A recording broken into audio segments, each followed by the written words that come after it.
Mysterious gates suddenly appeared, unleashing terrifying monsters and plunging the entire world into chaos. Hunters awakened with mysterious powers, fighting relentlessly to restore order and protect humanity. Hunters advanced from 1 star to 9 star, while 7 great houses rose to dominate the world. One extraordinary man became history's first natural 9-star hunter, shocking the entire world. The 7 great houses branded him a dangerous threat, determined to erase his existence forever. Soon, Seoul erupted into flames as relentless destruction spread across the entire city. The mighty Romanov house unleashed overwhelming force, leaving countless innocent lives buried beneath the ruins. They sacrificed an entire metropolis, hunting one extraordinary 9-star hunter at any cost. Bleeding heavily, he clutched a mysterious pocket watch while struggling to stay conscious. Every painful breath reminded him the relentless battle had pushed him beyond his limits. Despite his devastating injuries, he forced himself forward, refusing to collapse before his enemies. Consumed by rage, he swore vengeance against Dmitry Romanov, setting the stage for retribution. A hooded elder calmly descended, confronting the wounded hunter amid Seoul's burning ruins. The legendary 9-star hunter, Dmitry Romanov, acknowledged his unprecedented strength despite lacking any blessing. Desperate for answers, the battered hunter demanded to know why they wanted him dead. Dmitry admitted both his defiance and blessingless power threatened the great house's absolute rule. Dmitry revealed the constellations ordered his execution to preserve their absolute control over humanity. They feared a blessingless hunter's existence would shatter the authority of both houses and constellations. Unfazed by their twisted logic, Jujin dismissed their justification as completely absurd. Dmitry declared Jujin's necromancy disrupted nature itself, making his death an unavoidable necessity. Dmitry claimed the constellation's overwhelming power made Jujin's defeat absolutely inevitable. Jujin mocked his confidence, insisting Odin's support was the only reason for his arrogance. Calmly rising despite his injuries, Jujin revealed he had merely waited for Dmitry to finish talking. Dark necromantic energy erupted as countless skeletal warriors answered their immortal king's command. A massive wave of dark energy engulfed the battlefield, shaking the ruined city to its core. Jujin unleashed his transcendent technique, creating a devastating death field fueled by his soul. Countless undead warriors rose from the darkness, assembling behind their immortal king once again. Unshaken, Dmitry prepared his ultimate spell, determined to erase Jujin from existence forever. Dmitry unleashed Odin's Eye, channeling the strongest blessing granted by the mighty constellation. Realizing its overwhelming power, Jujin knew his death field alone could never stop it. Dmitry completed his transcendent incantation, summoning the devastating technique, Lord of Vermilion. A blinding crimson sphere erupted with unimaginable power, signaling the beginning of their final clash. Dmitry unleashed the devastating Lord of Vermilion, sending a catastrophic blast toward Jujin. Facing certain death, Jujin smiled calmly, refusing to surrender until his final breath. Dmitry froze in confusion, unable to understand Jujin's fearless confidence before death. With perfect timing, Jujin activated the mysterious pocket watch, revealing his final gambit. Jujin revealed the pocket watch could manipulate time by absorbing a constellation's overwhelming power. As every activation condition was fulfilled, the ancient artifact finally began rewinding the timeline. Only a 9-star hunter could trigger its power, making Jujin's sacrifice absolutely essential. Lacking a blessing himself, Jujin stole Dmitry's constellation power to return to the past. The pocket watch absorbed Odin's blessing, disrupting Dmitry's ultimate attack at the final moment. Dmitry watched in disbelief as his constellation's power was forcefully stolen before his eyes. Jujin thanked Dmitry for the borrowed power, completing the artifact's impossible activation. Before time rewound, Jujin vowed to return and destroy Dmitry alongside the 7 great houses. The pocket watch completed its activation, as time itself began reversing before Jujin's eyes. A blinding flash consumed the battlefield, pulling Jujin away from his doomed future. Moments later, everything turned silent as the timeline completely reset to the past. Jujin suddenly awakened in his younger body, gasping as he realized the rewind had succeeded. Jujin awoke in shock, his racing heartbeat confirming the impossible journey through time. A quick glance around revealed the familiar apartment he had left years ago. Recognizing every corner, he realized he had truly returned to his younger life. Clutching the pocket watch, Jujin confirmed his gamble had succeeded, giving him a second chance. Remembering his brutal death, Jujin swore vengeance against Dmitry and every great house. The damaged pocket watch revealed it could never rewind time again within this timeline. Despite its shattered condition, the legendary relic had successfully granted him a second chance. Smiling confidently, Jujin realized his desperate gamble had paid off beyond every expectation. Jujin realized he had returned 23 years, arriving on the day his journey truly began. The system appeared once again, displaying his basic stats and unique clear mind trait. Given another chance, he carefully reviewed the 3 starting classes before making any decision. Remembering his past mistakes, Jujin resolved to choose wisely and reshape his entire future. Jujin decided to delay choosing a class, focusing first on growing stronger and surviving. Armed with knowledge from his previous life, he prepared to change his fate from the very beginning. His first destination was the Yongsan Hunter Market, where new opportunities awaited his arrival. Stepping inside the bustling market, Jujin received a warm welcome as his new journey began. Ignoring ordinary weapons, Jujin searched for the legendary Ring of Darkness from his memories. The shopkeeper stood speechless, stunned that someone knew the cursed relic even existed. Without hesitation, Jujin asked only for its price, already knowing exactly what he needed. Leaving the shop, he continued through the hunter market, searching for the next piece of his plan. Ignoring every warning, Jujin insisted on buying the cursed Ring of Darkness without hesitation. Though infamous for endless debuffs, Jujin knew the seemingly worthless ring concealed a priceless secret. The system confirmed the ring's curse, but Jujin remained completely confident in his decision. Slipping the ring onto his finger, Jujin prepared to unlock the hidden power within. Jujin remembered the Ring of Darkness granted Necromancer powers only to those who conquered its curse. Without fear, he embraced the overwhelming curse, trusting the knowledge from his previous life. Darkness swallowed his surroundings as the ring dragged his consciousness into a mysterious realm. Standing alone before the looming curse, Jujin prepared to face its terrifying trial. The curse manifested as Odin, the mighty constellation whose blessing empowered Dmitry Romanov. Odin condemned Jujin as a cursed necromancer, declaring him an enemy of every constellation.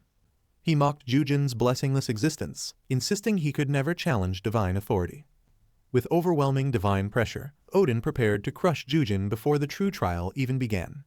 Odin declared that turning back time would never save Jujin from his inevitable defeat. A divine spear of golden light crashed downward, carrying the overwhelming judgment of a constellation. Instead of panicking, Jujin calmly recalled his unique trait, immune to every mental attack. The system instantly blocked Odin's interference, leaving Jujin smiling with complete confidence. Jujin's clear mind trait granted complete immunity, effortlessly resisting Odin's overwhelming mental assault. The illusion shattered instantly as Jujin successfully passed the Ring of Darkness's deadly trial. With the curse conquered, the ring awakened its hidden necromancer power at last. Thanks to clear mind, Jujin became the first necromancer capable of wielding the ring's true power. Jujin realized he could now forge a constellation contract without relying on any blessing. Determined to rewrite fate, he resolved to create a constellation that would serve as his necromancer patron. The Ring of Darkness evolved into a unique epic relic, fully awakening its hidden necromancer power. Realizing his gamble had succeeded, Jujin smiled, knowing his future had completely changed. The system unlocked a new class option, allowing Jujin to finally choose necromancy. After selecting necromancy, Jujin obtained the legendary death trait, marking the beginning of his new destiny. Dark necromantic energy surged around Jujin as his newly awakened powers fully manifested. He unlocked Commander of Death, greatly reducing the cost of maintaining summoned undead. Satisfied with his progress, Jujin acknowledged his powerful new beginning with quiet confidence. Reviewing his status, Jujin noticed only 2 skills had unlocked, leaving greater potential ahead. Jujin unlocked 2 basic necromancy skills, realizing he had to rebuild his strength from scratch. Although he remembered advanced necromancy, the system still required every skill to be earned again. He understood following the system alone would never be enough to reach the legendary 9-star realm. Determined to surpass his previous life, Jujin prepared to forge an even stronger path forward. To defeat Dmitry, Jujin realized he first needed to forge a contract with a powerful constellation. With a clear destination in mind, he traveled toward the legendary Temple of Cronus. Countless hunters gathered there, seeking the opportunity to earn a constellation's recognition. Jujin recalled that the surviving Olympian gods still existed as powerful constellations awaiting worthy successors. Jujin ignored the surviving Olympian constellations, searching instead for someone history had forgotten. Standing before an abandoned altar, He revealed his true destination with unwavering confidence. Holding Cronus's shattered pocket watch, Yujin confirmed its owner was no ordinary constellation. He raised the ancient relic, determined to awaken and meet the fallen constellation, Cronus. Yujin smashes the ancient altar, forcing Cronus's pocket watch to unleash a dimensional gateway. The activated pocket watch tears open space, transporting Yujin into Cronus's hidden celestial sanctuary. A magnificent temple materializes beyond the swirling portal, revealing an ancient realm beyond reality. Yujin arrives inside the mysterious sanctuary, ready to seek a fallen constellation's power. Yujin enters the sanctuary as a mysterious voice demands to know the intruder's identity. He calmly mocks the ancient being, showing no fear before its overwhelming presence. A colossal spectral figure appears, furious that a mere human dares insult him. Yujin smirks confidently, proving he already expected this legendary encounter. Yujin confidently greets Cronus, revealing he already knows the Titan King's true identity. Cronus silently studies Yujin, sensing the human possesses impossible knowledge beyond his era. Yujin tightly grips the broken pocket watch, concealing the secret behind his return. Cronus immediately realizes the truth, questioning whether Yujin has traveled back through time. Yujin casually confirms he traveled through time, leaving the awakened Titan King visibly intrigued. Cronus admits Yujin's extraordinary destiny alone justifies awakening the forgotten fallen god. Yujin recalls Cronus's tragic past, abandoned after Zeus overthrew the Titans and erased his legacy. He realizes Cronus secretly longs to escape endless isolation and reclaim his forgotten existence. Yujin tempts Cronus with revenge, offering a chance to reclaim everything the Titans lost. Cronus freezes in disbelief, stunned that a mere human dares mention vengeance. Yujin proposes forging a constellation contract, promising to help Cronus overthrow Olympus. Enraged yet intrigued, Cronus demands whether Yujin truly believes such an impossible ambition. Yujin declares he once reached 9 stars alone, making Zeus his ultimate revenge target. He reveals the 7 great houses abandoned humanity, forcing ordinary people into hopeless despair. Yujin vows to destroy House Caramanlis, stripping the constellations of their worldly influence. Amused by Yujin's ruthless ambition, Cronus praises his relentless thirst for vengeance. Cronus reveals Yujin's path already aligns with his forgotten authority over time and death. Yujin explains their opposing natures now perfectly complement each other's shared ambitions. Cronus's authority as the harvester governs time itself, choosing worthy hunters through fate. The Grim Reaper's power mirrors Cronus, both commanding death while defying the universe's natural order. Furious, Cronus accuses Yujin of twisting his divine authority into forbidden necromantic power. The ancient sanctuary trembles violently as Cronus's overwhelming aura shakes the entire temple. Unfazed, Yujin reminds Cronus that history has already erased his name and influence. Yujin challenges Cronus to remain forgotten forever, forcing the fallen Titan to confront reality. Yujin warns that rejecting revenge means remaining forgotten by the Olympian constellations forever. He urges Cronus to become his patron, promising they can destroy Olympus together. Despite mounting pressure, Yujin steels his resolve, knowing convincing Cronus is his only chance. Cronus quietly chuckles, intrigued by Yujin's unwavering determination and impossible proposal. Impressed by Yujin's resolve, Cronus offers a trial to prove his worthiness as a successor. Cronus warns that reversing time defies the natural order and carries unbearable consequences. Golden divine power gathers as Cronus prepares the ultimate trial that will decide Yujin's fate. Cronus promises to become Yujin's patron only if he survives the impossible divine ordeal. The divine sanctuary trembles violently as Cronus begins the long-awaited trial without any hesitation. Yujin panics briefly before Cronus appoints him as both his divine agent and saint. Golden authority descends upon Yujin, marking the beginning of Cronus's overwhelming blessing. Stunned by the unexpected title, Yujin realizes the true trial has only just begun. Cronus appoints Yujin as both his saint and agent, unleashing overwhelming divine power. Divine energy clashes violently with necromantic power, pushing Yujin to his absolute limit. Enduring unbearable pain, Yujin refuses to collapse, determined to secure Cronus's patronage. Cronus silently watches Yujin endure the brutal trial, judging whether he truly deserves his blessing. Yujin forces himself awake, enduring the trial until Cronus finally accepts him as his patron. Returning to reality, Yujin calmly leaves the temple, dragging his suitcase toward the exit. He steps outside with renewed confidence, carrying both newfound power and unwavering determination. Smiling with satisfaction, Yujin feels relieved to be back in Korea, ready for his next move. Back in Korea, Yujin notices the world has changed while Cronus's spirit follows him. Cronus casually claims time means nothing, floating beside Yujin as they leave together. A system notification announces the birth of the divine star, Heaven's giant defiant. Annoyed by Cronus's non-stop chatter, Yujin wonders whether the god has always talked this much. Yujin realizes Cronus cannot grant blessings yet because he has no devoted worshippers. Cronus reveals the system restored him, giving him another chance to reclaim lost divinity. Delighted by his resurrection, Cronus proudly celebrates returning after countless years of dormancy. Cronus urges Yujin to spread his name, but Yujin points out the impossible situation they created together. Cronus reveals his saint class merged with necromancy, transforming Yujin into a unique divine necromancer. The system grants Constellation of the White Knight, boosting divine spells without weakening necromancy. Yujin gains the White Knight bonus trait, freely converting divine and spiritual power. The new trait lets him wield both divine and magical equipment, greatly expanding his combat potential. Yujin unlocks Life Drain, absorbing enemies' life force to strengthen his body and powers. White Knight bridges divine and spiritual power, allowing both energies to coexist perfectly. Realizing the synergy, Yujin discovers he can freely use necromancy and divine abilities together. Cronus proudly reveals he chose Yujin for that extraordinary potential from the very beginning.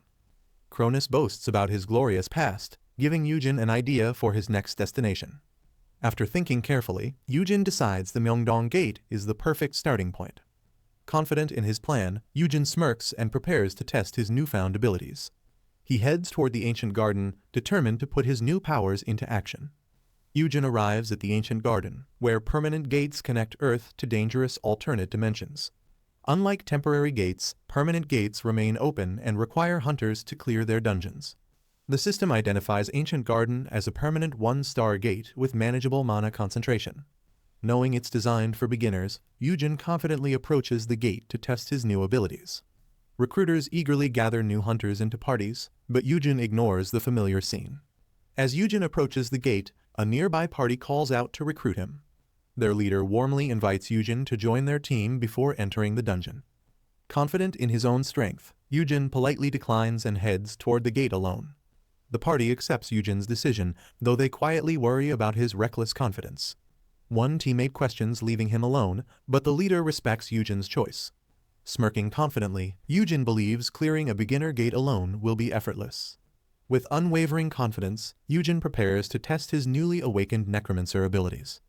Yujin enters the ancient garden, ready to test his newly awakened necromancer abilities.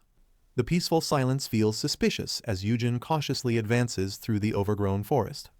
Expecting danger, Yujin prepares himself for the inevitable monster ambush lurking nearby. Smirking with confidence, Yujin eagerly waits for his first prey to reveal itself. Entering the ancient garden, Yujin cautiously advances, expecting a monster to ambush him anytime. A goblin suddenly leaps from above, screaming wildly as it launches a reckless surprise attack.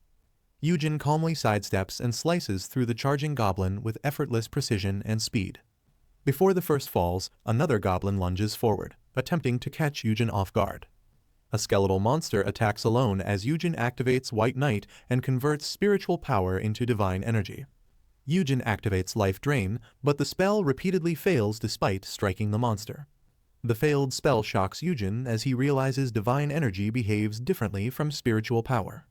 Yujin studies the strange reaction, recognizing his new divine abilities require a completely different approach. Life Drain finally succeeds, draining the goblin's life force as eerie energy flows into Yujin. The goblin collapses lifeless, while its absorbed life force permanently increases Yujin's stats. Yujin excitedly confirms every defeated monster can permanently strengthen his physical abilities. Thrilled by the discovery, he realizes his necromancer build grows stronger with every successful kill. Yujin realizes every 25 goblins defeated equals 1 full level through permanent stat growth. He celebrates the incredible discovery as his rapid progression completely surpasses normal leveling. Cronus watches proudly, amused by Yujin's excitement over his overwhelming new abilities. Encouraged by the results, Yujin eagerly prepares to continue hunting and grow even stronger. Confident in his growing power, Yujin prepares to test his necromancy on the fallen goblin. Dark spiritual energy surges from his hand as he begins casting his resurrection spell. The eerie magic engulfs the goblin's corpse, slowly reacting to Eugen's command. Holding his breath, Eugen watches the lifeless body, waiting for his first undead servant to awaken. Eugen casts Necromancer's call, commanding the fallen goblin to answer his summons. Dark necromantic energy surges through the corpse as its lifeless body suddenly twitches. The goblin's body violently transforms, responding to Eugen's overwhelming spiritual power. Moments later, the resurrected goblin slowly rises, becoming Eugen's very first undead servant. The resurrected goblin rises before Eugen, successfully becoming his very first undead servant. The system confirms the zombie's exceptional quality, granting massive stat increases to its abilities. Pleased with the results, Eugen examines his powerful new undead companion with satisfaction. Confident in its strength, Eugen orders the zombie to carry its own weight in future battles. Eugen confidently advances through the forest with his newly awakened zombie following behind. A group of hostile goblins suddenly emerges, surrounding Eugen from every direction. Calmly assessing the situation, Eugen positions his zombie to face the approaching enemies. Smirking with confidence, Eugen orders his undead servant to begin its very first real battle. Eugen's zombie charges fearlessly toward the goblin pack, launching the first attack without hesitation. It viciously bites into a goblin's neck, drawing blood and stunning the surrounding monsters. The remaining goblins immediately swarm the zombie, attacking together from every direction. Despite the brutal assault, the undead servant continues fighting relentlessly without showing any pain. Eugen mocks the goblins as they fail to bring down his tireless undead servant. The zombie counters fiercely, crushing a goblin with its overwhelming undead resilience. White Knight activates again, permanently increasing Eugen's stats as another enemy falls. Empowered by each kill, the zombie relentlessly overwhelms the remaining goblins without slowing down. The zombie swiftly finishes another goblin, leaving the remaining monsters completely overwhelmed. Curious, Eugen activates Life Drain on the fallen corpse from a safe distance. The absorbed life force instantly flows into Eugen, permanently increasing his physical stats again. Grinning with satisfaction, Eugen realizes Life Drain works on nearby corpses, making his growth even faster. Eugen realizes Life Drain can absorb energy from slain monsters, greatly accelerating his future hunts. More goblins emerge from the shadows as Eugen recalls an old Necromancer saying. He confidently prepares another undead servant, proving each successful resurrection becomes significantly easier. Multiple goblin corpses answer Necromancer's call, rapidly expanding Eugen's undead army for battle. Eugen successfully raises 4 powerful zombie goblins, creating an overwhelming undead squad for combat. Thrilled by his growing army, Eugen proudly embraces the true strength of necromancy. He commands his undead soldiers forward as they fiercely charge the remaining goblins. The zombie goblins brutally overwhelm their enemies, tearing through the battlefield with relentless attacks. The zombie goblins mercilessly slaughter their former allies, overwhelming them with brutal teamwork. A surviving goblin freezes in terror as the undead relentlessly close the distance. The zombie suddenly appears behind its frightened prey, leaving no chance for escape. With a savage bite, the undead tears through the goblin, ending the fight instantly. Cronus urges Eugen to maintain composure, explaining true contracts require unwavering focus during battle. Eugen channels necromantic power, rapidly absorbing the battlefield's lingering spiritual energy into himself. Surrounded by countless corpses, he calmly gathers their energy, strengthening himself for future battles. Dark necromantic power swirls around Eugen's hand as another ominous technique begins to awaken. Eugen's undead goblins relentlessly pursue fleeing enemies, forcing the terrified survivors into desperate retreat. The zombie horde closes the distance, overwhelming every escaping goblin with relentless speed. As the undead corner their prey, sudden movement interrupts the one-sided massacre. A mysterious archer appears and unleashes a blazing fire arrow straight toward the battlefield. A blazing arrow instantly kills a goblin, forcing Eugen's undead army to halt. Obeying Eugen's command, the zombie goblins quickly retreat and conceal themselves nearby. Realizing someone else has entered the battlefield, Eugen calmly orders his undead to stay hidden. Mysterious footsteps approach through the forest, revealing an unexpected newcomer closing in. 3 unfamiliar hunters arrive, confronting Eugen and demanding to know his identity. Cronus recognizes them immediately, leaving Eugen visibly surprised by their sudden appearance. Eugen realizes the newcomers are the infamous Mirror Hunters, the group he remembers all too well. Dark memories resurface as he recalls they were the assassins responsible for ending his previous life. Renowned as the twin shadow hunters, Yuma and Yuka Rendo had built a formidable reputation together. Remembering how troublesome they had been in the past, Roman studies them carefully but notices that neither appears particularly strong. He soon realizes this is because both hunters are still only one-star warriors. He also recalls that there had been only 2 of them back then, not 3. Although Roman briefly considers eliminating them before they can become future threats, he dismisses the idea. After all, they merely accepted an assassination request, so treating them as personal enemies would be unreasonable. One of the hunters cautiously asks whether Roman is controlling the nearby zombie. Roman realizes that necromancers have not yet become widely known, meaning his abilities are still unfamiliar to most people. He calmly confirms that the zombie is one of his summons, while several undead creatures gather obediently around him. The revelation instantly puts the hunters on edge as they stare at Roman with newfound alarm. Realizing that most hunters are motivated by money, Roman decides they would make perfect carriers for the loot he collects. With that in mind, he suddenly offers the group a chance to work with him, catching them completely off guard. Roman proposes handling all the enemies himself while they gather the magic stones. In return, they will divide the earnings on an 80-20 basis, allowing the hunters to make easy money. Intrigued by the unexpected offer, the hunters begin seriously considering Roman's proposal. The hunters quietly debate Roman's proposal, with some warning that they cannot trust a stranger capable of summoning zombies.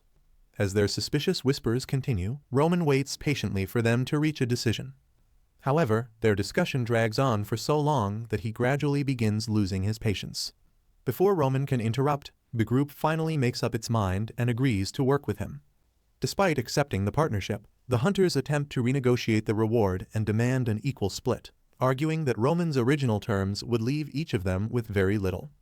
Roman refuses to divide the profits evenly and makes a final offer of 70-30, leaving them no choice but to accept if they wish to continue. Although Habara remains uneasy about trusting Roman, the group's leader orders him to stop acting afraid.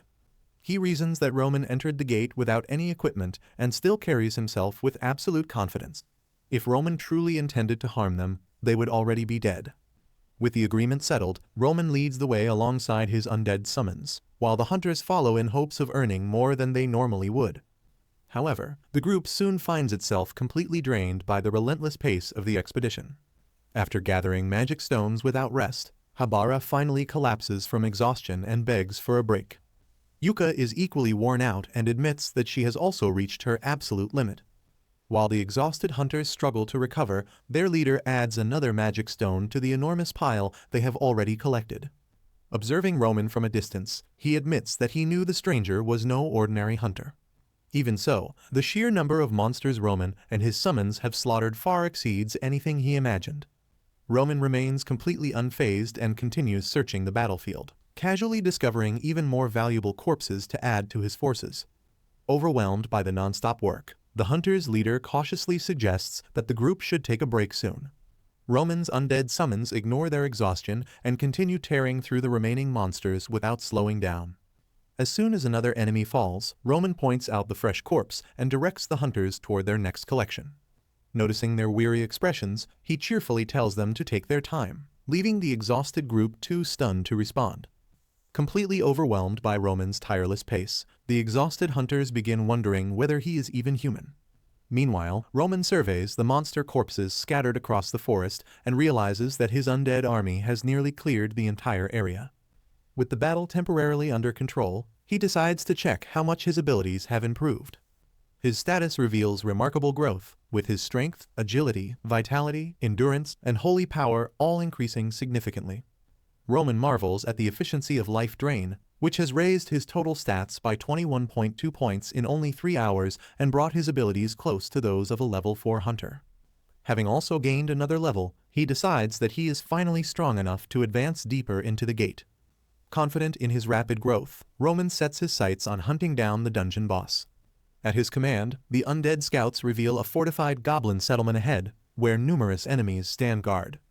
From within the settlement, the goblins notice Roman's arrival and dismiss him as a foolish human who has wandered into their territory. Unaware that he is being watched, Roman mocks the goblin perched above the others for arrogantly acting like a king. Yuka quickly warns him that the creature is the goblin shaman, the boss of the southern region, and advises him not to provoke it. Enraged by Roman's disrespect, the goblin shaman orders its warriors to subdue him and drag him forward on his knees. Obeying the goblin shaman's command, a horde of armed goblins charges directly toward Roman. Roman remains completely calm and sends his undead summons forward with orders to tear the attackers apart. The two forces collide violently, but Roman's undead immediately overwhelm the front line and drag the goblins into close combat. Even as one goblin desperately raises its weapon to strike, a summon lunges in and tears into it before it can attack. Amid the chaotic battle, one of the goblins manages to land a devastating blow on Roman's undead summon. The creature collapses, causing Roman's number of active familiars to drop from 20 to 19. Rather than showing concern, Roman immediately uses his necromantic power and commands the fallen summon to answer his call once again. Moments later, the corpse's fingers begin to twitch, signaling that it is already returning to battle. Roman successfully revives the fallen creature, restoring his undead army to its full capacity of 20 summons. The reanimated familiar immediately rises and catches the nearby goblin completely off guard. Before the enemy can react, the undead creature launches a brutal counterattack and brings it down. Watching the battle unfold, the hunters finally realize why Roman remains unfazed. Despite being outnumbered, he can transform the fallen corpses into new summons. Seeing his warriors fall one after another, the goblin shaman reaches for a hidden skeletal totem. Raising his skull-tipped staff, he chants an incantation and unleashes a powerful support spell. The Totem of Valor erupts from the ground, spreading an ominous aura that strengthens and inspires every goblin nearby. Empowered by the totem, the goblin warriors regain their fighting spirit and advance with renewed ferocity. As several totems of valor rise across the battlefield, their power begins spreading throughout the goblin army. Roman reacts immediately, ordering his undead summons to attack the totems before their effects can take hold. Refusing to let the goblin shaman strengthen his forces, Roman's familiars smash through the summon structures one after another. With his strategy destroyed almost instantly, the goblin shaman begins trembling as he realizes Roman has completely neutralized his advantage. Skeletal weapons suddenly erupt from the ground as his undead prepare for battle. Zombie effortlessly blocks the goblin's attack, protecting its master without hesitation. Another undead counters with a crushing strike, forcing the goblin backward instantly. Watching from afar, the hidden hunters silently observe the strange battle unfolding. Seeing the goblin shaman's growing frustration, Roman calmly taunts him for losing control of the battle. Furious at being mocked, the goblin shaman tightens his grip on the skull-tipped staff and prepares a desperate spell. He unleashes the Curse of Madness, flooding the surrounding area with a violent wave of corrupting energy. The curse immediately strikes the hunters, leaving them disoriented and struggling against its overwhelming effects. Under the Curse of Madness, the goblins enter a berserk state as their strength and agility surge by 50%.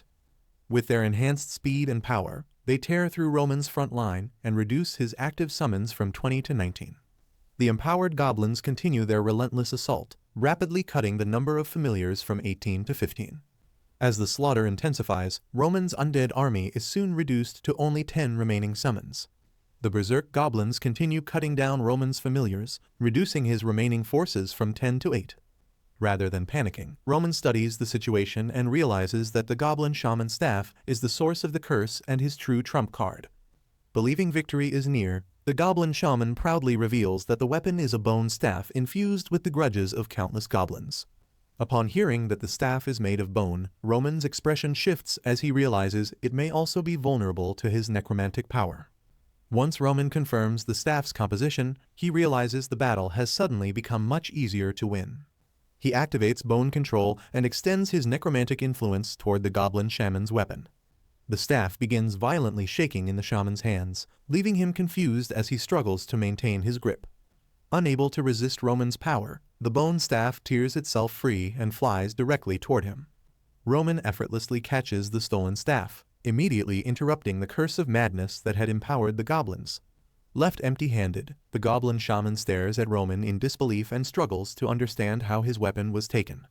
As the goblins awaken from their madness, the curse's recoil takes effect and reduces their strength and agility by 30%. Now holding the goblin shaman's most valuable weapon, Roman mockingly invites him to try casting the curse again. With the curse interrupted, the goblins awaken from their madness and suffer a backlash that reduces their strength and agility by 30%. Roman calmly mocks the goblin shaman, daring him to use his precious sorcery again now that the staff is under Roman's control. Using bone control, Roman infuses the skeletal weapon with mana, allowing him to manipulate it freely and turn the shaman's own trump card against him. As Roman examines the staff, he notices that its lingering resentment allows it to respond even faster than ordinary bones. After testing his control over the weapon, he casually decides to return it to the goblin shaman. With a flick of his hand, Roman launches the bone staff through the air like a deadly spear aimed directly at its former owner. The goblin shaman stares in horror as his own weapon races toward him at tremendous speed. The bone staff strikes the goblin shaman before he has any chance to evade it. Driven deep into his body, his own weapon delivers a fatal blow and leaves him unable to retaliate. As the goblin shaman collapses, Roman activates Life Drain and absorbs the boss's remaining power.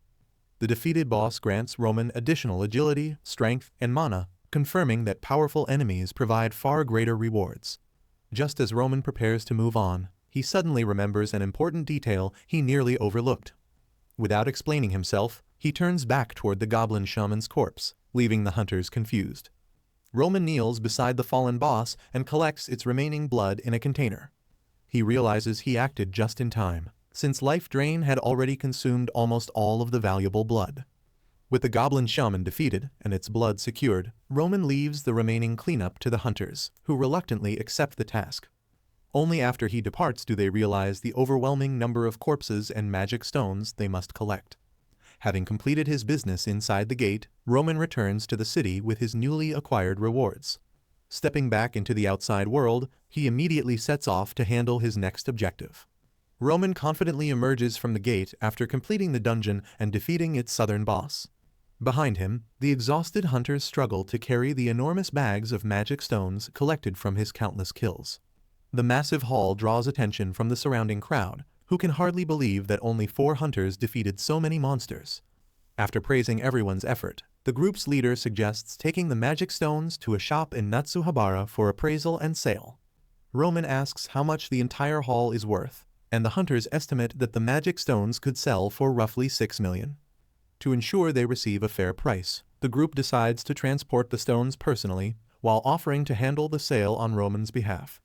Roman teasingly questions whether he can trust people he only met that day, leaving the exhausted hunters hurt after all their hard work. Seeing their dejected expressions, Roman quickly admits that he was only joking and agrees to let them handle the transaction. Before parting ways, Roman hands the captured staff to the hunters so they can include it with the other loot. Despite its intimidating appearance, he believes the weapon has little practical value because of its severe restrictions and unreliable effects. The appraisal identifies it as the rare Staff of Grudges, a cursed priest-only weapon that increases spiritual power by 30% and reduces its consumption by 12%, but may also inflict confusion. Roman concludes that the weapon is poorly designed, since only priests can equip it, even though they cannot properly utilize spiritual power. Since Roman was responsible for defeating the boss, the hunters discuss giving him the Staff of Grudges, and the entire group agrees. Their leader insists that they could never have obtained the weapon without Roman, so it should be excluded from the final division of profits. Roman initially offers to have the staff's value deducted from his share, but the hunters refuse to charge him for it. With the matter settled, Roman accepts the rare staff for himself, surprising the group after previously dismissing its usefulness. Impressed by the hunters' honesty and cooperation, Roman realizes that he has grown to like working with their team. Before leaving, he asks for their team name and proposes entering another gate together the following day, which they eagerly accept. The next day, Roman returns to the ancient garden to continue hunting monsters and strengthening his abilities. Once inside, he immediately summons an undead familiar and resumes gathering useful corpses for his growing army. After another relentless hunt, Roman glances back to check on the hunters following behind him. He finds the entire team collapsed among the defeated monsters, exhausted from gathering magic stones without rest. Roman calmly asks whether they can continue, but their leader admits that they have reached their limit for the day. With every bag already overflowing with magic stones, the hunters have no strength or space left to carry anything more. Recognizing that the hunters cannot continue, Roman allows them to return first with the magic stones they have collected. Once the exhausted team departs, he advances deeper into the ancient garden with only his undead army beside him. The spirit questions why Roman deliberately sent the hunters away, though he considers the reason obvious. Roman explains that he no longer wants anyone watching him, revealing that he intends to use abilities he has kept hidden. Now alone, Roman enters the northern region of the ancient garden, where the forest becomes darker and more dangerous. As he follows the river deeper into the area, the repeated croaking of nearby creatures breaks the silence. Several pairs of glowing red eyes suddenly appear from within the surrounding bushes, revealing that Roman has been watched. Moments later, a horde of armed frogmen leaps from every direction and launches a surprise attack against him. Roman's undead summons surge forward and intercept the frogmen before they can reach him. The two forces collide head-on, with the frogmen using their speed to slip through the familiar's defenses. One frogman lashes out with its long tongue, catching an undead creature at close range and leaving it exposed.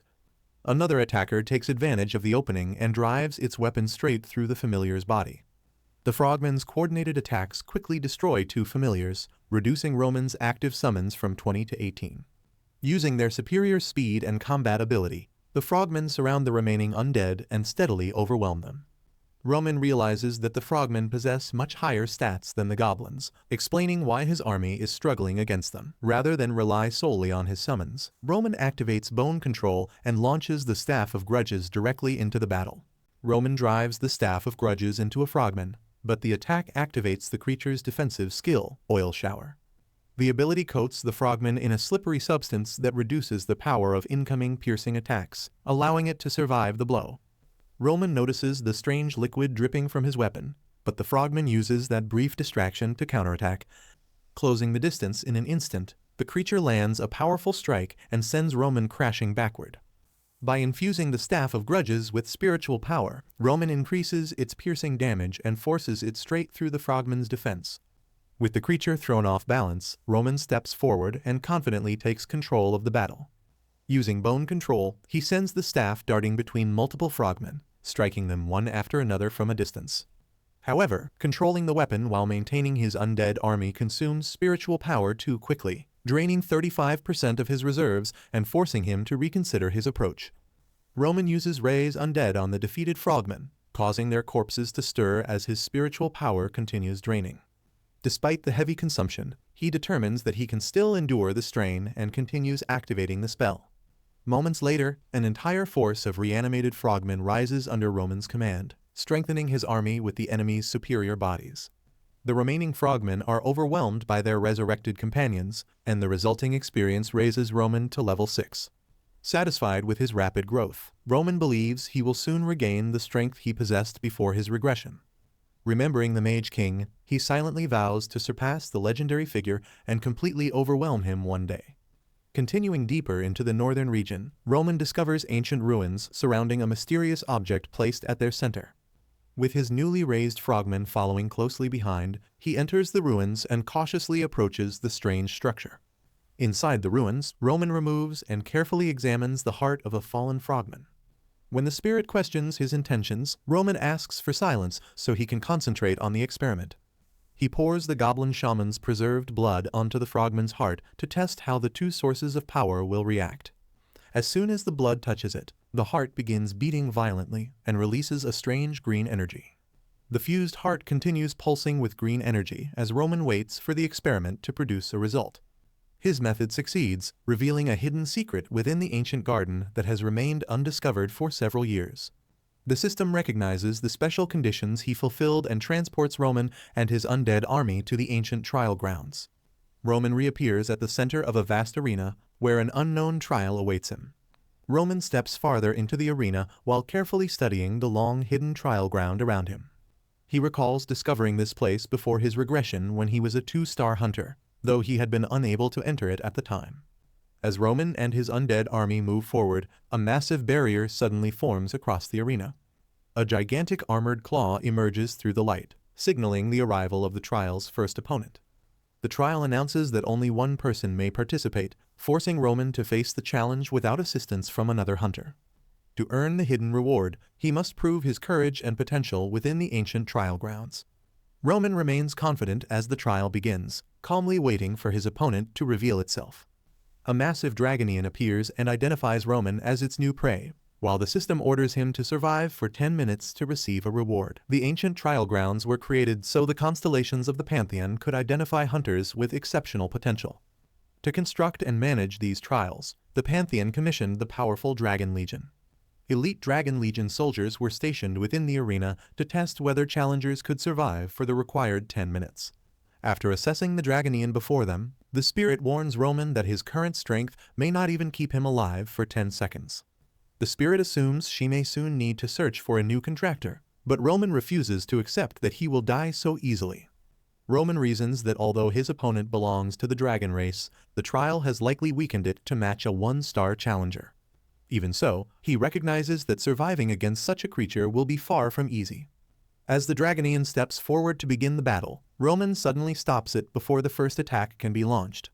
Roman asks the Dragonian to wait briefly, explaining that he needs time to modify his undead forces before the battle begins. Although the spirit questions why an enemy would patiently allow such a transformation, Roman immediately begins altering the frogmen. Dark energy spreads through their bodies, covering them in poisonous growths as their original traits evolve into something far more dangerous. The modification succeeds, transforming the frogmen into plague zombies and granting Roman the ability to create more whenever the necessary conditions are met. The spirit dismisses Roman's improvised modification, but he remains confident because he once stood at the peak as a 9-star Necromancer. With the plague zombies prepared, Roman declares that he is finally ready and openly challenges the Dragonian.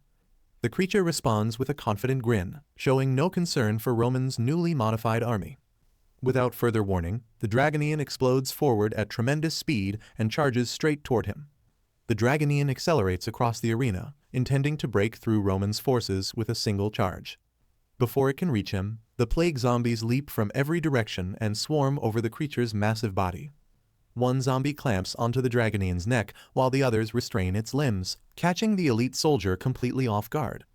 As the undead maintain their grip, the plague within their bodies begins spreading into the Dragonian through repeated bites. The plague zombies cling tightly to the Dragonian, preventing it from escaping as their infected bodies begin swelling.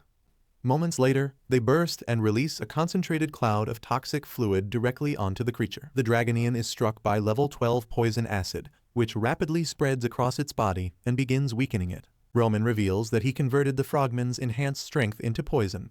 Although their physical stats decreased, the resulting plague became far more lethal. Although the poison acid burns through its body, the Dragonian lands heavily and refuses to collapse. Furious, it slams its foot into the arena floor with enough force to shatter the stone beneath it. The wounded creature then launches itself forward with a roar, determined to tear through Roman's remaining defenses. Roman remains composed, acknowledging that the Dragonian is remarkably durable for enduring such a potent poison. As the Dragonian closes in, Roman infuses the Staff of Grudges with spiritual power, temporarily increasing the weapon's defensive strength. He raises the reinforced staff just in time and blocks the creature's devastating charge head-on. Even though the poison has reduced the Dragonian's strength by half, the impact still forces Roman backward and leaves him struggling to hold his ground. Refusing to yield, Roman continues pouring power into the staff as the two remain locked in a violent clash. The Dragonian breaks away from the clash and charges at Roman again despite the poison weakening its body. Roman responds by activating bone control and sending the Staff of Grudges around the creature's defenses. Guided by his mana, the weapon changes direction mid-flight and pierces the Dragonian from an unexpected angle. The creature cries out in agony and clutches the wound as the staff's attack compounds the damage caused by the spreading poison. Seeing the Dragonian weakened by poison and injury, Roman orders his plague zombies to finish the assault. The undead swarm over the creature again, biting into its wounds and spreading even more poison through its body. Although the Dragonian initially tries to resist, its strength rapidly fades as the combined damage overwhelms it. Unable to remain standing, the elite soldier finally collapses beneath the surrounding horde. One final plague zombie detonates at close range, covering the Dragonian in another burst of concentrated poison.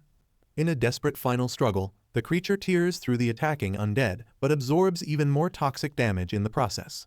Roman calmly acknowledges the Dragonian's determination, though he knows the battle has already been decided. With its body finally reaching its limit, the poisoned Dragonian drops to its knees and loses the strength to continue. With the Dragonian barely conscious, Roman turns his attention to the Staff of Grudges lying nearby.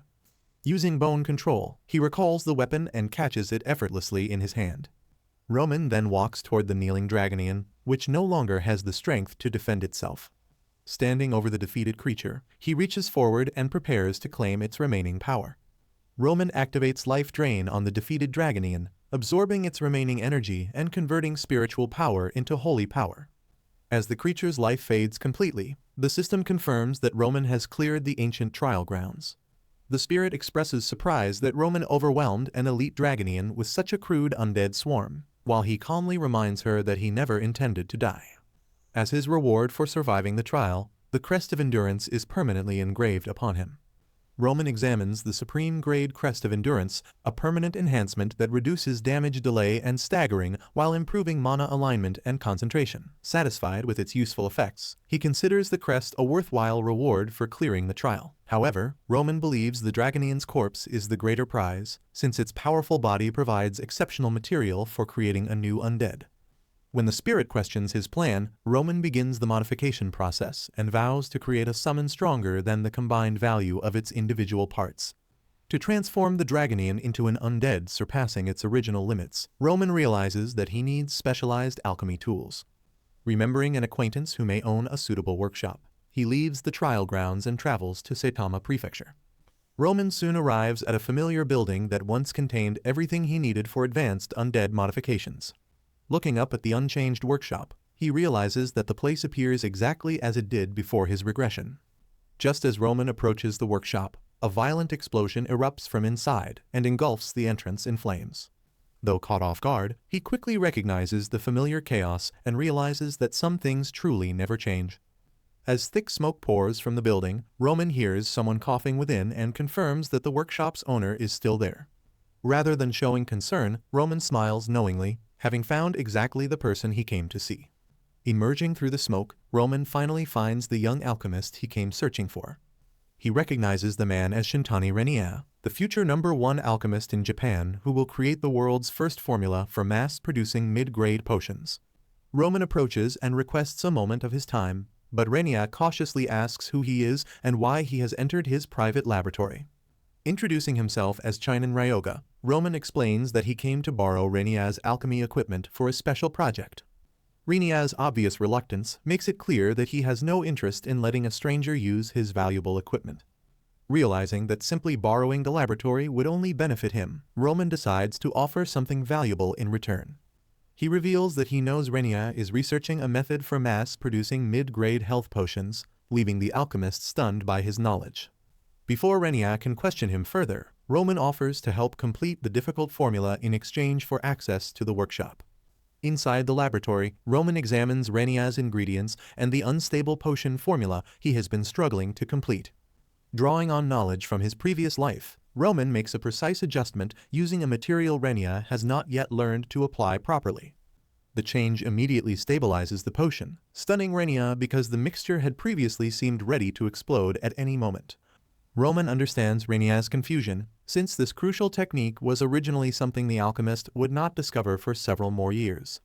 After stabilizing the potion, Roman offers to test its effectiveness himself. Without hesitation, he uses a knife to make a shallow cut across his forearm. Roman pours the newly completed potion directly onto the fresh wound while Renia watches closely. The liquid reacts immediately, bubbling across his skin as the injury rapidly begins to heal. Within moments, the potion completely closes Roman's wound and restores his arm without leaving any visible damage. Renia's uncertainty instantly turns into excitement as he realizes that the stabilized formula truly works. Overjoyed by the successful experiment, he eagerly reaches for the potion so he can examine the finished product himself. Roman playfully pulls the sample out of reach, reminding Renia that their exchange must be settled before he hands over the completed formula. As Renia reaches for the successful potion, Roman smoothly pulls the vial away before he can take it. Roman then asks whether Renia wants to learn the complete formula behind the stabilized mid-grade potion. With the alchemist fully invested, Roman asks him to lend his skills and laboratory equipment for a while in exchange for the formula. Although Roman originally came only to borrow alchemy equipment, Renia's talent convinces him to propose a long-term partnership. Roman offers to teach him valuable potion formulas and other advanced techniques in exchange for working together. He sets the royalty split at 60-40, and Renia readily accepts receiving the 40% share. With the agreement secured, Roman considers the gifted alchemist firmly within his plans, not as a servant, but as a valuable partner. With their partnership established, Roman begins preparing the materials needed for his true purpose inside the laboratory. He summons the massive Dragonian corpse, filling the workshop with the imposing body of the fallen elite soldier. Renia stares at the creature in disbelief and struggles to understand what Roman intends to do with it. Roman explains that he is a necromancer and plans to process the Dragonian into a special undead unlike any ordinary summon. While Roman works on the Dragonian corpse, he notices Renia repeatedly stealing curious glances at the modification process. Roman invites him to stop watching from a distance and assist, but Renia refuses because their partnership has not yet been formalized. Renia insists that he is only lending Roman the spare workspace while he considers the proposed agreement. Although the spirit criticizes Renia's nervous behavior, Roman remains patient, understanding that the alchemist's difficult experiences have made him cautious. Roman recalls that Renia once produced major breakthroughs as a researcher for Aze, the country's largest corporation, only for his superior to steal all the credit. After being forced to resign, Renia became deeply distrustful of others, while the spirit bitterly observes that humans are driven by betrayal and obsession much like the gods. Understanding his hesitation, Roman realizes that Renia cannot commit because he still does not know what Roman is truly capable of. To resolve those doubts, Roman invites Renia to assist with the Dragonian modification and judge his abilities firsthand. After considering Roman's offer, Renia finally agrees to assist with the Dragonian modification. Roman immediately assigns the first task, instructing him to melt 5 F-rank magic stones at an exact 42% ratio. Renia completes the delicate preparation almost instantly and presents the finished solution without hesitation. Impressed by both his speed and precision, Roman realizes that the future master alchemist's extraordinary talent is already beginning to show. Watching Renia work, Roman becomes certain that he chose the perfect alchemist for this demanding modification. Using Renia's monostone solution as a catalyst, Roman begins treating the Dragonian's bones while the curious alchemist observes. He carefully carves magical formulas into the skeleton and infuses each layer with powerful curses. To maximize the undead's performance, Roman repeatedly overlaps the formulas and curses, reinforcing the body far beyond a normal resurrection. With Renia's help, Roman repeatedly applies the catalyst and continues layering formulas across the Dragonian's bones. The process must be repeated countless times, forcing the exhausted alchemist to grind and prepare fresh materials without rest. After completing the final layer, Roman proudly announces that the Dragonian's modification is finished. Roman remarks that the work ended faster than expected, only for the utterly drained Renia to reveal that they have actually been working for 3 straight days. After witnessing the completed modification, Renia silently wonders who Roman truly is and where he learned such impossible techniques. He is especially shocked that a 1-star necromancer managed to restart a corpse's heart using mana alone. Although Roman's methods seem completely insane, Renia can no longer deny that his knowledge and skills are genuine. Finally convinced of Roman's value, Renia calls after him and accepts the proposed 60-40 partnership. Renia accepts Roman's partnership offer and the 60-40 split. Alone, the potion formula would have taken him 2 more years to complete. Convinced Roman can accelerate his research, Renia agrees to work with him. Satisfied, Roman welcomes him as his new partner. Roman welcomes Renia as his exclusive alchemist, though his wording embarrasses his new partner. Roman's next goal is finding a soul for the Eldritch Dragon's core. Just then, he receives a call from the hunters.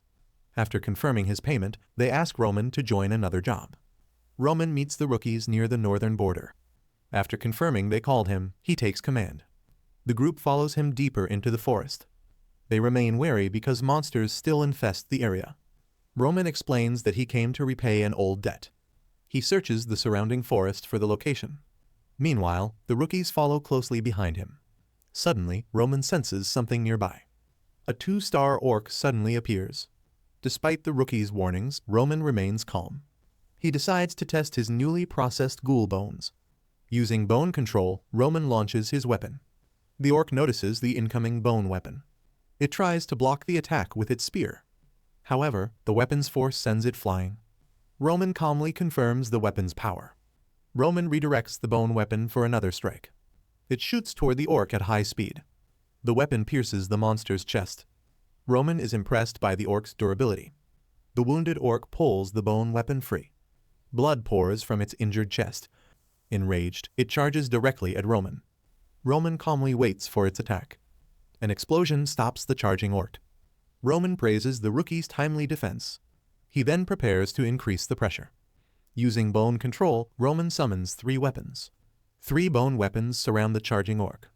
They pierce its body from multiple directions. The monster collapses before the rookies. The group is stunned by Roman's easy victory. Roman urges the rookies to keep moving. He explains that their real mission begins ahead. Although uncertain, the group continues following him. Meanwhile, Roman's powerful zombie follows close behind.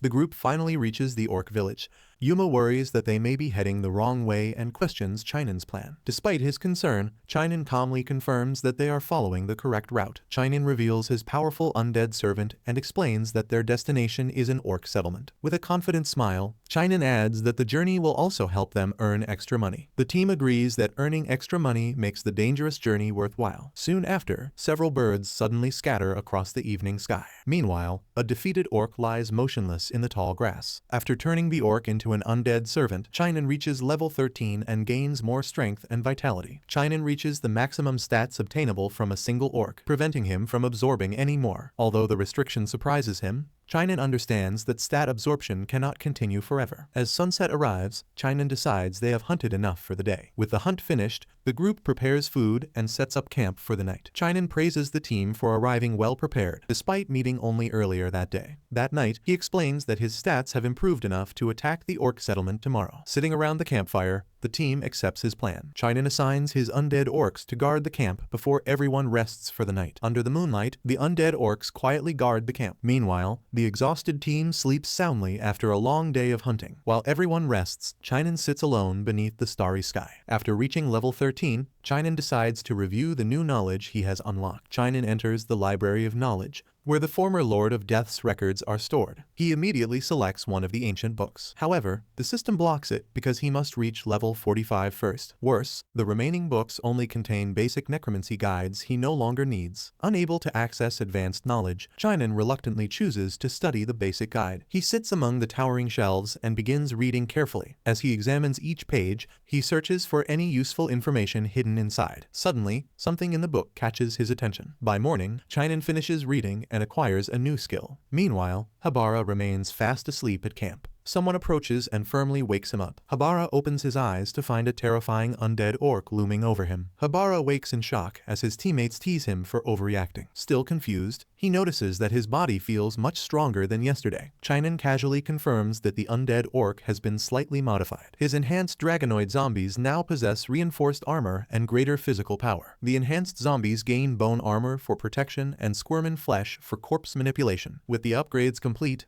Chinen leads his undead toward the orc settlement. As sunset covers the mountains, the group continues its journey. By dusk, Chinen and the rookie hunters advance with the armored undead beside them. At last, Chinen and his group arrive at the heavily fortified orc settlement. An orc guard spots the approaching enemies and immediately sounds the alarm. Armed orcs quickly gather at the entrance and charge forward to defend their home. Before they can strike, Chinen activates bone control and prepares his counterattack. Chinen launches a powerful bone projectile directly at the charging orcs. The attack strikes with brutal force, crushing another enemy instantly. Chinen calmly tells his worried companion to stop making such a fuss. However, an even larger and more muscular orc suddenly emerges from the settlement. A powerful orc warrior raises his massive axe, preparing a devastating attack. Meanwhile, several orc archers draw their bows and aim at the approaching group. A deadly volley of arrows suddenly rains down upon them. Acting quickly, Habara raises a magical shield and protects the entire team. The archer gathers intense flames around her bow and prepares a powerful attack. She releases a blazing arrow directly toward the charging orcs. The fiery strike tears through the front line, severely injuring the orcs. Chinen praises the attack, confident the next strike will finish them. A massive serpent suddenly crashes into the settlement, scattering the orcs. As the orcs charge, Chinen calmly advances alongside his undead. One powerful orc prepares a devastating punch.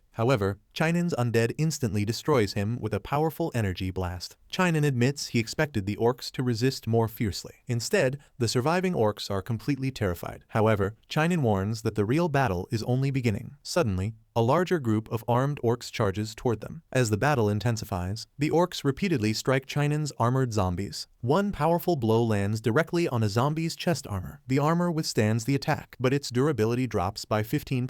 Chinen immediately activates bone armor to reinforce his undead. Bone armor repairs the armored zombie's protection, restoring 20% durability. Meanwhile, a strange piece of flesh begins squirming on the ground. Suddenly, the flesh launches itself toward a nearby orc. It rapidly infects the orcs, leaving them screaming in agony. Hebara realizes Chinen is controlling the orcs through their zombie flesh. He recognizes that Chinen's true strength lies in his extraordinary skills. Meanwhile, the wounded orcs struggle to remain standing. Soon, the surviving orcs gather among the fallen bodies and prepare to fight again. A wounded orc rises again, radiating a dangerous aura. Its eyes glow red as its body swells with rage. The orc enters berserk mode and becomes even stronger. Chinen smiles, pleased that the battle is finally becoming interesting. A furious orc charges forward, swinging its weapon with tremendous force. However, Chinen calmly watches the massive attack approach. At the perfect moment, he activates bone control. Dark energy surges across the battlefield as his counterattack begins. Bone spears tear through the attacking orc from multiple directions. However, another orc grabs one of the bones before it can strike. The orc violently rips the bone away, breaking Chinen's control. Grinning confidently, the berserk orc claims the bone as his weapon. Chinen stops the orc from stealing his bone, though controlling it continuously drains his mana. With a sudden command, he drives the bone straight through the orc's chest. However, another massive orc charges forward as Chinen's mana continues to fall. Realizing ordinary attacks will fail, Chinen prepares to pierce its heart with one decisive strike. Chinen pushes bone control further. Even as the continuous mana drain reaches 58%, multiple bones immediately pierce the massive orc from every direction. The bones lift the wounded monster into the air, leaving it completely helpless. However, the heavy mana consumption leaves Chinen visibly exhausted. Chinen activates Life Drain to recover his depleted energy. As power flows into him, his mana quickly recovers to 77%. Fully refreshed, Chinen calmly assesses the aftermath of the battle. Meanwhile, the wounded orc watches helplessly as Chinen walks away. Realizing the danger, the remaining orcs panic and flee. However, Chinen refuses to let his valuable prey escape. Using flesh writhing, he seizes control of their bodies. The fleeing orcs immediately collapse, unable to resist his power. The fleeing orcs suddenly collapse as Chinen takes control of their flesh. Meanwhile, his armored zombies rise and prepare to strike. Blood spills as the undead launch their brutal attack. The orc leader is left dead, pierced by a bone and surrounded by fallen weapons. The team wonders how much loot they earned from the fallen orcs. However, Chinen discovers the true prize among the bodies. It is a rare blood axe that grows stronger by absorbing blood. Satisfied with the weapon, Chinen decides the mission was worth the effort. Chinen gives the blood axe to Yuma and leaves the remaining loot to his team. After promising to manage everything properly, the team parts ways to rest. Meanwhile, Chinen quietly approaches his next destination. He finally discovers the mysterious ancient tree he has been searching for. Chinen calls out to the mysterious tree, demanding a private conversation. However, the towering tree remains completely silent. Losing patience, Chinen grips his blood axe and prepares to act. Surrounded by flames, he threatens to burn the tree down. Without hesitation, Chinen drives the processed bone tool into the tree. He forces his power deeper, causing dark energy to surge through the trunk. The ancient tree suddenly transforms into a colossal, menacing figure. From within the darkness, a glowing red eye appears and demands his identity. Chinen calmly admits that meeting the mysterious figure is a pleasure. He identifies the shadowy warrior as Gora Kashiwagi, the legendary maze fighter. Surprised, Gora demands to know how Chinen recognized him. Chinen reveals that Gora guarded the front lines for 35 years and fought fiercely until his final breath. Chinen recognizes Gora's grave and explains that Japan alone survived because of his sacrifice. Gora became a legendary hero after defeating countless monsters and their commander during the Great Invasion. Realizing he did not die in vain, Gora finally finds peace. However, Chinen notes that history never properly remembered the fallen hero. Confused by Chinen's words, Gora asks whether his sacrifice was intentional. He reminds Chinen of Naruhito Gakudo, the sub-master of the Arashi Guild. Elsewhere, a massive fire spreads violently through the forest. Trapped by the flames, a desperate hunter repeatedly calls for backup. With civilians still trapped in the burning agricultural zone, the orcs close in. The desperate hunter repeatedly calls Byakugo for immediate assistance. Unable to hold the monsters back, the hunters demand emergency support. However, the radio confirms that no backup is available. The stranded hunter realizes his commander deliberately sent him into danger. He accuses the commander of sacrificing the northern team to protect the south. The commander admits the northern force was used as bait to secure the main army's retreat. Furious, the hunter condemns him for knowingly abandoning innocent civilians. The commander coldly tells the abandoned hunter not to lose hope. He reveals the northern survivors will be praised as heroes, though most are expected to die. After ordering him to survive, the commander ends the transmission. Just then, an orc lunges at the distracted hunter, forcing him to defend himself. A powerful attack tears across the battlefield toward the hunters. The strike crashes down, scattering debris through the burning area. The hunters immediately begin evacuating the civilians while forming a defensive line. Despite their fear, the rookies prepare to protect everyone from the approaching threat. The rookie urgently orders everyone to hurry and protect the civilians. The shadowy warrior claims Byakugo was sent to die so he could become a hero. As the final civilians are evacuated, the warrior prepares to settle his past. Chinen condemns the warrior for sacrificing others to claim glory, refusing to accept such an ending. The furious spirit demands that Chinen stop talking and face him. Chinen calmly offers to help the spirit achieve its revenge. Surprised by the offer, the dark spirit listens cautiously. Chinen proposes a contract that will transform the spirit into his undead servant. Chinen gathers dark energy in his hand and prepares his necromancy. Standing over the corpse, he reveals that he has prepared a vessel for the spirit.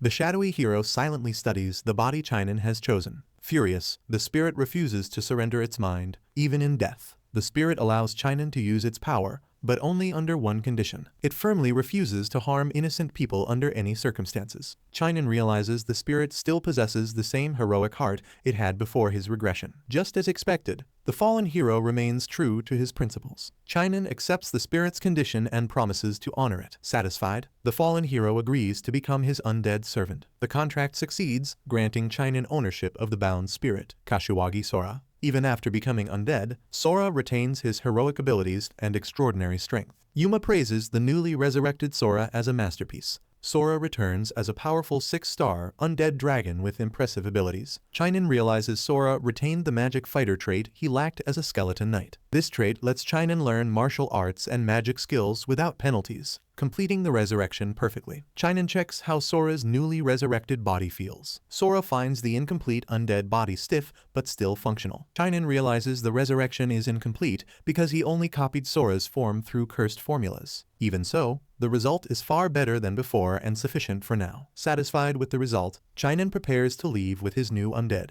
However, Sora suddenly refers to Chinen as his master. Chinen pauses as the proud Dragonian stands obediently before him. Amused by Sora's loyalty, Chinen admits he dislikes being called master. The Dragonian asks Chinen to give him a proper name after abandoning his old one. Chinen finds his demanding personality exhausting and wonders why it has changed so much. He tries to think of an intimidating name, but nothing suitable comes to mind. After rejecting several generic choices, Chinen struggles to find a name that truly fits him. Chinen suggests Great Serpent, but the Dragonian immediately rejects it. Annoyed by his attitude, Chinen briefly considers smacking him. After reconsidering, Chinen decides the name Fafnir suits him best. The Dragonian accepts Fafnir, and they finally move on. Fafnir suddenly stops and complains that he is practically naked. He notices a discarded piece of cloth nearby. Without hesitation, he tears off a large section for himself. After wrapping it around his waist, Fafnir finally feels more comfortable. Now named Fafnir, the dragon corpse confidently leads the way. Chinen finally realizes how intimidating Fafnir truly is. Meanwhile, a sudden disturbance outside the laboratory catches someone's attention. The alchemist excitedly reveals that the corpse soaking in his solution has begun moving. The alchemist becomes excited after discovering that Fafnir's soul perfectly matches his body. As the alchemist examines Fafnir, the dragon asks to hit him, but Chinen firmly calls Fafnir his partner. Just then, someone calls Chinen's name. His team asks him to return to Tokyo and sort through their collected items, so he agrees. Chinen uses his necromancy to examine another corpse. Dark energy surges through the dead orc as its body begins transforming. With Fafnir and the alchemist watching, Chinen considers what to create from the orc chieftain. After studying the corpse, Chinen starts planning his next undead creation. Curious about the experiment, Chinen asks the alchemist for details. The terrified alchemist refuses, remembering how the last experiment nearly destroyed his arms. However, his curiosity wins, and he eagerly begins mixing another batch. Once again, Chinen's ideas surpass the alchemist's imagination, making him even more curious about the corpse. Chinen uses flesh separation to begin his experiment. Dark energy strips the flesh away, exposing the corpse's bones. Even Yuma is shocked that Chinen plans to upgrade an undead already this powerful. The transformation succeeds, creating a high completion skeleton with every stat doubled. The alchemist realizes Chinen used the extract while modifying the corpse. Its stable quality improves the skeleton's creation and specializes it for defense. Satisfied with the result, Chinen expects the skeleton to become a reliable guard. The newly strengthened skeleton slowly rises from the floor. The upgraded skeleton rises as a 2-star undead guard equipped with heavy shields. Chinen orders it to protect him whenever he uses life drain. The skeleton eagerly accepts its new duty. The alchemist questions this choice, but Chinen explains that bones are lighter and easier to use. Chinen explains that skeletal guards can keep fighting as long as they receive spiritual energy, making them perfect protection during life drain. Shintani realizes Chinen is also considering the skeleton's long-term maintenance. With the experiment finished, Chinen leaves the skeleton behind and prepares to leave. Surprised by his sudden departure, Shintani quickly asks where he is going. Chinen explains that the Pantheon summoned him after his level increased and he gained divine spells. Shintani falls silent, visibly stunned by this revelation. Moments later, Shintani erupts in disbelief and demands an explanation.